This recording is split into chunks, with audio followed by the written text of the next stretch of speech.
The house that I currently live in has an attic, and I have lived in this house for the past 8 years, since I was 13 years old. One night during a bad winter where it was constantly raining and had strong winds, I heard boxes being moved in the attic. I freaked out and lay awake the whole night, listening to these weird sounds coming from the attic. In the morning, I confronted my parents, asking if it was them. They both denied it and have no reason to go up there. They only go in around Christmas time because that's where we store the tree, Christmas decorations, and stuff we don't use but don't want to throw away. I told them I heard noises, and they both brushed me off and claimed I was just hearing things. The next night, I heard the sounds again, and the next night, and the night after. For the whole week, I told my friends at school, and they said somebody must be in my attic. I told them that it was impossible. The only way in my attic is by grabbing the ladder from the shed in the garden, coming into the house, and next to the laundry, which is next to my room. There's a hole, like a proper hole. Sorry, I don't know how to describe it, with a panel covering it, and that's how you get in the attic. After that week, when the weather cleared up and I didn't hear any more noises coming from the attic, I simply forgot about it until I forgot my key one day. Called my dad, who was at work, and asked him if there was a spare key hidden somewhere I could use to get in. He told me there was a way of getting into the attic via the roof. He told me about a large panel on the roof that could be removed and you could get into the attic. It is also quite easy to get on the roof, and my younger brother has done it many times with ease, to rescue our cat or balls that ended up there. My blood went cold. Somebody could have gotten to the attic. Someone could have been in our attic for a week, and then a dark thought crossed my mind. What if he was still there? I noped out hard and walked around the neighborhood for 3 hours instead while waiting for my dad to come home. When he did, I told him again about that week I heard noises in the attic and how they could have gotten in. But again, he brushed me off. The next few years were filled with the occasional horror moment. I have 2 glass doors in my room that face the backyard, and we have lights on motion sensors in the garden. One night while I was sleeping, my dog was asleep next to me and my back to the glass doors. My room was suddenly flooded with light. Someone or something was in the garden. I didn't think much of it. Maybe it was just a stray cat, I thought. Then is when my dog started growling. He is a very sweet dog and timid. They're kitten bullies, and I froze. I had never heard him growl before, and that's when I heard a tapping on the glass door. I wanted to cry. I was terrified that if whoever was tapping on the glass wanted in, the glass wasn't going to stop him. Tapping continued for a few more minutes. I lay still, pretending to be asleep. Then I heard the doorknob being tested, and then my dog started barking, really deep and menacing-like. Whoever was there fled. I didn't sleep for the rest of the night, scared that he was going to come back. In the morning, my dad yelled at me due to the dog barking waking him up. I cried and told him about what happened. Once again, he brushed me off. Another time, when we changed the locks because my brother had lost his wallet with his keys in it, and their address was in his wallet, it later was found in our mom's house. My dad gave me my new key for the front door. I put it on my bed and went shopping with my dad and brother. When I came back, it was gone. I searched everywhere. It never turned up. I ended up taking the spare key my dad had hidden in the garden and pretending it was my main. He would later put another key in the garden, which was hidden under my dog's bed. This is important for later. Other things have happened, but I think I have given enough backstory. This was about 2 months ago. My dad travels for work sometimes. When he does, my brother says he and our mom look after the house and the animals. My dad had been gone for about 5 days when this happened. I had left the main computer on, and it was just on the Google homepage. I went to bed and woke up 2 hours later. My stomach was killing me. I rushed to the bathroom and threw up. I had made it a bit of a mess, so I went to the kitchen. I have an open plan kitchen, so it also has a dining room and a small living room in this big room. The main computer is also in this room. To grab a mop and bucket. That's when I saw the computer screen on. Not dark like when you don't touch your computer for a while and the screen goes black. Curious, I went over to look at it and saw it was on YouTube, on a random music search page, with the music typed into the search bar. I was freaked out, like, what the heck? I clicked back and it went on a few different music things before going on a website of a university my brother was considering going to, and I had taken him to the open day only a few weeks ago.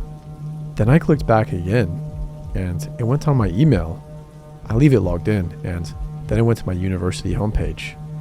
I was beyond freaked out. All I could think was somebody was in my house, and they had used my computer and gone searching for all this stuff. But why? I quickly grabbed a knife and headed to the main living room, which is next to the front door. Called my best friend who lived a 30-minute drive away, and she told me she was coming to pick me up. I searched the living room while on the phone with her, and I told her if I screamed to call the police. After making sure the living room was safe, I paced, waiting for her. My cats were freaked out and were hiding, something they never do.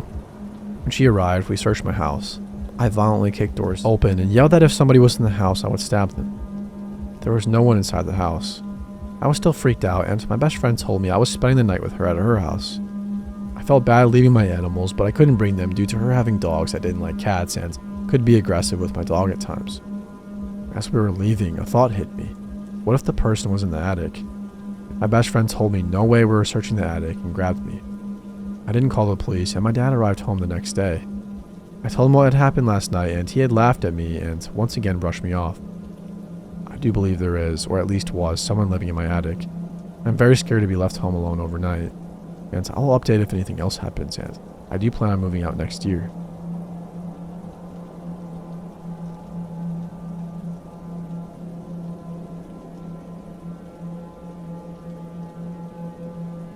This happened around 2018. For context, a buddy of mine, we'll call him KG, used to be our group's ladies' man, and it wasn't uncommon for him to want to go meet up with somebody during the night. This night in particular was no different. Some girl had messaged him on a dating app inviting him to come hang out. He said he was with a friend, but we'd be free in a few hours. He said no problem, just bring him with you. We can all smoke and just hang out. I was fine with it, and she gave KG the address. The place was an apartment about an hour away. We got in the truck and headed over. The drive was about 30 minutes down the highway, followed by 45 minutes of nothing but gravel roads and fields. I distinctly remembered we joked about how it felt like we were in an alternate dimension. Zero light, no houses, and don't remember seeing a speed limit or a stop sign for most of the drive. Once we arrived, it was extremely ominous. A single yellow light hung over a single apartment building that probably only had about 3 units. The place looked old and borderline abandoned.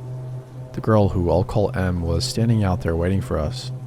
I couldn't make out any features, as all I saw from the car was a silhouette. We got out, and she let us inside. KG seemed uncomfortable when he saw her, but was playing it off. I noticed she was considerably older than us, and was not the type KG would normally go for. To be entirely honest, she looked cracked out. Her face was covered in the marks you see when stimulant users pick their faces. Regardless, we got in her apartment and shit was off immediately. The place was bare. A single couch lined with plastic and a TV sat in the living room. And the kitchen cabinets were all empty, and many were just open. For some reason, I also remember Bob's Burgers playing at a crazy loud volume on the TV. She had a couple of blunts already rolled up, and I got to breaking down our share to roll. She offered us to drink some wine and said it was all that she had. She poured 3 glasses, and I knocked back about half of it before almost gagging at a chemical taste. I didn't say anything. I don't really like wine as is, and only accepted it because I was thirsty, and she said her tap water wasn't safe to drink. I figured it was just really cheap and didn't want to be rude. KG drank his, and we got to smoking and talking. Once she got to go to the bathroom, KG whispered to me that he got catfished and showed me the profile with obviously different girls' photos. I asked if we should go, and he said she was probably just insecure, and that he still wants to hang out and see where things go. She got back and insisted on another blunt. Specifically the one she rolled. We kept talking, and I noticed she seemed to be getting antsy and shorter in her responses. She kept being very flirtatious with the both of us as well, saying we'd be a lot more comfy if we went in her room. I also noticed I was beginning to feel strange. Not the fun strangeness of THC, but the ominous feeling that I was losing control of my muscles and having a hard time thinking or talking. KG was basically melted in the couch, but still carrying on talking to her. I looked in my glass and noticed powdery gunk collecting at the top. I felt sick and stumbled to the bathroom. The bathroom was disgusting. I sat down on the side of the tub and tried to figure out what the heck was happening. I was convinced we'd been drugged, but kept telling myself I was just greening out and being paranoid, despite that not being normal for me. I eventually lost track of time and place in there, but luckily I was smart enough to lock the door. At some point, I walked out to see the living room empty and heard groaning in the other room. I knocked on the door and got no answer. I blacked out on the couch again and only came to after hearing shuffling and seeing KG bust out of the room half naked and M following him. I stood up and she looked stone-faced. KG didn't say anything and stumbled fast out the door. I didn't need to be convinced and followed quickly. The entire walk back to the car, she followed us, not running or yelling, just walking with us, seemingly waiting for us to fall. Somehow in his drugged up state, KG got the car going and we peeled off. I don't remember much after that, but we both woke up the next afternoon parked at a church in the middle of nowhere. Both of us had pounding headaches, and KG said after I went in the bathroom, she pulled him up and helped him into the bedroom, whispering how we were hers forever and that we never had to worry about anything ever again. He knew this was bad, but in his haze, he couldn't stand or yell for me. We drove him home silently. I didn't see KG for a while after that, and when I did, we never spoke of it again. Moral of the story? Just because you aren't alone doesn't mean you're safe. Just because you're a man doesn't mean you're safe. If you feel something is off, don't wait to get out of there. And please, don't drink anything you didn't see poured. Sorry if this story is a bit of a downer or if it's inappropriate, but this memory has never left my mind. It was awful and terrifying, but also surreal and almost feels like a dream. KG said that luckily I knocked at the perfect time, and she didn't get what she wanted out of him, and the knock brought him back to momentary awareness. Things could have been a lot worse, but I will never forget what happened in the apartment in the fields.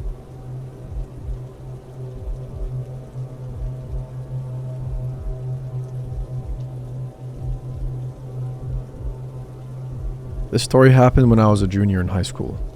I, female, was a friendly and curious person. 1 month into the fall semester, we got a new transfer student. He looked nervous. Seated behind me was Joe. I, of course, introduced myself to him, trying to ease the tension. I showed him what we have learned so far. I helped him look over his class schedule. We had 2 classes and lunch period together. Naturally, we got to know each other and became friends. He's a quiet kid, but talked a lot around me. I assumed he was just comfortable with me. I made it clear that we're just friends, and he agreed. Then we started hanging out with my friends. Now, fast forward to spring break, I told Joe I'm going out of town with my family. He seemed disappointed that we can't spend the break together, but he was understanding. I ran into Joe in a restaurant. I didn't tell him where I was going, so I thought, wow, what a coincidence. He said he was visiting a family in this same town. Now, in senior year, Joe and I hung out at least once a week, then turned into 2, then into 3. I noticed we were spending too much time together, and I wanted to make time for my other friends too.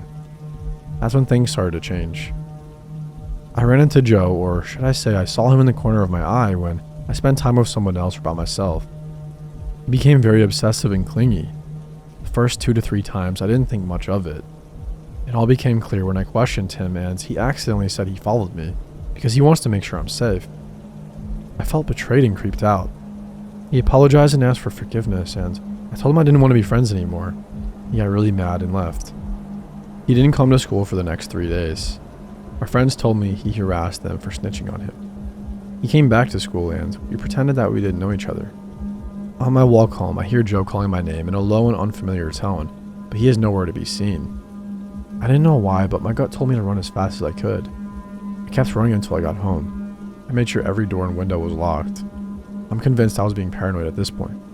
Then my phone screen lights up. Joe repeatedly called me. Then I hear Joe calling my name again. He's in front of my house now, banging on the door. I called my dad and told him what happened. I pleaded with Joe to stop banging on the door. Everything went completely silent after 5 minutes, which felt like an eternity. The last word I heard from him, "You will always be my best friend." This issue was brought up to the school and Joe never showed up again. Now it's been 4 years. Just a few days ago, I got friend requests on 2 of my social media. It was Joe. I blocked him and changed all my social media names to something else. I don't live in the same town now, nor in the same country. I'm now on the other side of the world, but I can't help feel like a scared 18-year-old me again. I'm not the friendly person I once was. I've become very cautious around other people.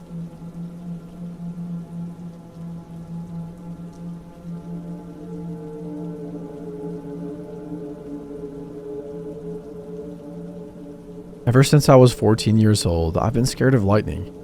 It all started when I was out on a soccer field during a thunderstorm and lightning struck the fence, just over 100 feet away from me. The sound was absolutely deafening and I can still remember the awful sensation of the sound vibrating through my whole body. But this wouldn't be my only incident involving a lightning strike that I came close to. The next time it wouldn't only scare me, it would also be my salvation. When I turned 20, I moved out from my parents who live in the capital of my country, to a small community in the south, and I have no intention of moving back. Sure, a girl that grew up in the city is used to having the endless variation of restaurants, bars, and stores that never close and a city that never sleeps. But I like it here. Despite the low population of the community and something of a sleepy town stamp on it, it is charming with its colorful wooden houses, the seaside campus, and the smell of butter from the old butter factory as an eternal reminder of where you are.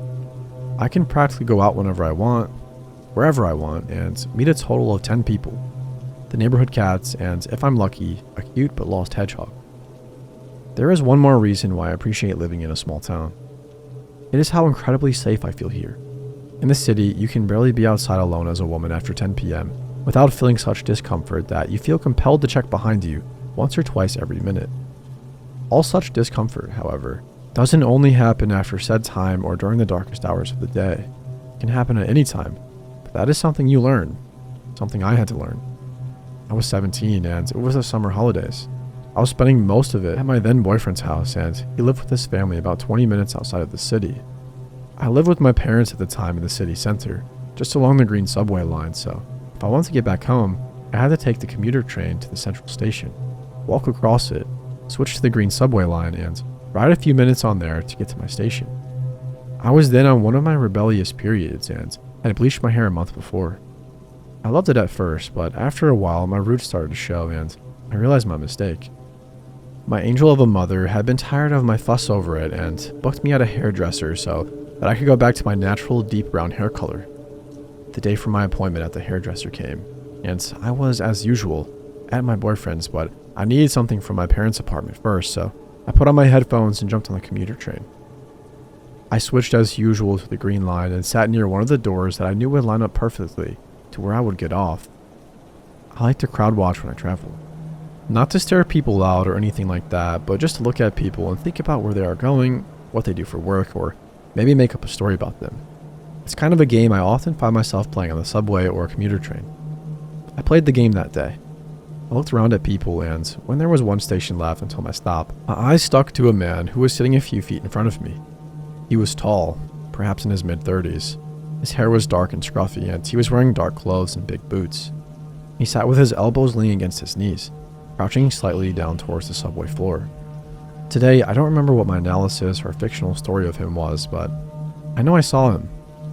The woman in the speaker shouted out my destination, and I stood up and went to the doors and stepped off. When I got out of the doors of the station, I saw that it had started to rain, so I pulled my big hood over the headphones and started to quickly walk up to the apartment, which was only a few hundred feet from the station. The apartment is an old building with a large wooden door facing the street. The door has a glass pane that runs along the entire door, and when you enter, the staircase is entirely in marble with an old wooden elevator with an iron lattice door that you have to close manually. When I got to the door, I put in the entry code and pushed up the door. When the door was swung aside, something was reflected in the glass. I turned around and saw the man from the subway standing behind me. At first, I was a little shocked that he was so close to me, but I assumed he was one of my neighbors or a neighbor's friend. I also assumed that he stood so close to me because it rained and he didn't want to get wet, so I said hello and pressed up the door an extra time with my hip while I took off my headphones. He did not answer. I went to the lift and pressed the button, but I heard that it didn't start, so I assumed that the neighbors had opened the lattice door to park the elevator at their floor while they locked their door. I turned around and saw the man standing behind me, shaking. It was not a typical type of shaking that's common if you have a fever or a cold, but more like a spastic twitching. He stood there jerking, with his head and his back as curved as he had on the subway. But this time his eyes were not on the floor, they were on me. He opened his mouth to talk, but only incoherent sounds came out, while the shaking and jerking became more frantic. "What's your name?" he said at last. I remember my parents' words of wisdom to never tell your name to a stranger, especially one whom you feel threatened by. I wanted to tell him to go, but I felt like I was frozen and provoking him might make the situation worse. I replied with a false name. He then asked, "Do you live here?" I lied and answered that I don't, that I'm just here to see a friend. I remember thinking I was smart. Now he didn't know my name or where I lived, I thought. But it was now that he started moving closer to me. I started backing up. He must have seen the fear in my eyes, but he continued, scuffing towards me. I heard the elevator engine start ticking and that it was on its way down. He told me he has been following me on the train, that he saw me there and that he just had to follow me. It was now that he lifted his head from his previous position, showing how tall he really was, and the shaking stopped. He spoke again. "You are the most beautiful thing I've ever seen," he said. If I thought I was frozen before, that was an understatement. I was now pressed against the elevator door, and he was so close that I could feel his scent. Some may think that these words still have to be somewhat flattering, but the way he said it sounded like a death sentence, like something bad for me. It was about when I heard the elevator stop on the first floor and somebody walked down the stairs to the courtyard door. That door is located on a small platform between the ground floor and the first floor stairs. You also know how you can recognize and distinguish your parents' steps from others? I did this with these steps that came down the stairs, and I heard they were my father's. I quickly thought that I would scream for him, but then I realized that the man would know that I first lied and that he might get angry and do something to my old father. That was when my father opened the door to the courtyard and the lightning struck the yard. The sound waves of the cracking lightning pressed themselves through the open door and made the whole marble stairwell scream. I screamed. The man screamed. I went to my usual position regarding thunder and lightning, the fetal position on the floor. He, on the other hand, jumped backwards and started running out while I shouted that we'll be seeing each other again soon. I barely realized what had happened. I went crying up in the elevator and into the apartment, where I told everything to my mom and dad when he came up from the courtyard. We reported the incident to the police, and I went and dyed my hair, which made me feel a little safer as my appearance changed quite drastically. I was still a little scared after the incident, but also confused. I just kept thinking about what he was saying when he ran out. We will be seeing each other again soon. I knew at least that I absolutely did not want to see him again. However, I didn't get what I wanted. About a month passed, and I had practically forgotten about the situation. I was on my way to the central station to meet up with my boyfriend, who was on the commuter train on his way to me. I stood and waited for him in the hallway between the commuter trains and the subway. In that particular hallway, a lot of people are walking, either to the trains or from the trains.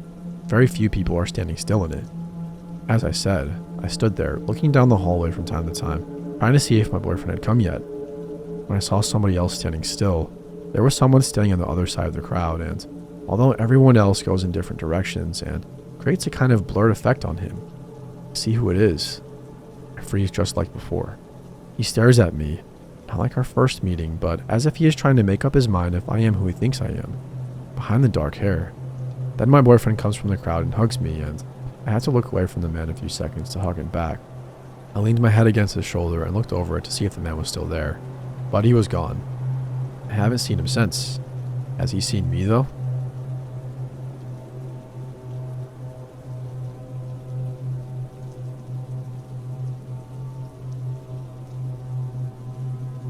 This is a story that's really been bothering me lately for absolutely no reason whatsoever. A few months back, I just had this dream that brought back this memory I tried to suppress growing up, but as of recently, it's been weighing on my mind. Growing up in 2005 on the edge of the suburbs, there was a large grove of trees and hills by some railroad tracks that led to a big forest about half a mile from my house. When I was 9 years old, I and my neighborhood friends would ride our bikes to the railroad tracks and walk to the forest to go explore the random pieces of furniture and junk in this peculiar forest. We'd play card games, do homework, and hang with friends out there for about an hour or two, but never sat out there too long. There were small abandoned houses here and there in this forest that we stayed away from, as one neighborhood friend, Michael, told me there was a homeless man who lived in one of them, and if you saw him, to run. So right off the bat, after hearing this, going near this house in the woods was as scary as could be. One chilly November afternoon after school, I came home and dropped off my backpack at my house and immediately went to the woods. My bike was broken, so I walked. Michael had told me at school that day to meet him in this open area of the forest to play Pokemon with him. This was something we'd do frequently growing up, just to pass the time until our parents got home at 4 p.m., so it was nothing unusual. As I crossed the railroad tracks into the forest, I instantly felt a weird sensation, that feeling you feel when somebody is watching you. I looked all around and couldn't see anybody, so I thought I was just getting spooked. As the rather overcast day was very eerie anyway. Trekking through the autumn leaves scattered across this large wooded area, I came upon the big open area where I was supposed to meet Michael. Near the area where we normally met was his notebook, open. On the page was written, "Hey, I had to go back home and grab some batteries for my Game Boy. Wait for me here. I'll be back soon. Michael." I waited. Being alone, especially feeling like somebody was watching me, made this particular moment very uncomfortable. However, I convinced myself I was just being a wuss and decided to wait for him. I I sat down and began playing my Game Boy. But it wasn't too long until that sensation of being watched grew into utter paranoia. I kept frantically looking up from my Game Boy and checking my watch to see how long I'd been waiting. I'd been sitting there for 30 minutes. It was beginning to get dark. Then I heard some leaves crunch. I looked in the direction of the sound and briefly saw a dark hooded figure peeking from behind a few trees and hiding back behind them. My skin crawled and I immediately jumped up from where I was sitting and froze in my tracks, staring. I screamed, "Hello," to see if anybody was there. I was quickly reminded I wasn't alone when I saw this tall, dirty-looking hooded man peek back around from the trees. He called back, "Hey, buddy." I picked up Michael's notebook and ran for my life. I ran so fast I barely had time to look behind me. However, I heard leaves crunching not too far behind me. It was the man running after me. He was screaming for me to come back and, "I just want to talk to you. I'm sorry." I began crying as I was running, thinking this was exactly how those missing kids disappeared. I ran and ran and ran until I literally tripped over the railroad tracks and cut up my knees. Michael was just getting to the railroad tracks. He saw me, dirty and bloody and crying hysterically, and I screamed at him to run. Without a question, we ran all the way home. The hooded man was nowhere to be seen once we left the railroad tracks. I last saw him standing in the woods, defeated that he couldn't catch me or something. I don't know. I told Michael everything and we never went back to those woods ever again. Years later, in 2016, they bulldozed the woods and built a neighborhood there. We later found out from fellow neighborhood friends who were in the area that the same thing happened to them growing up. To this day, this is probably one of my scariest stories growing up.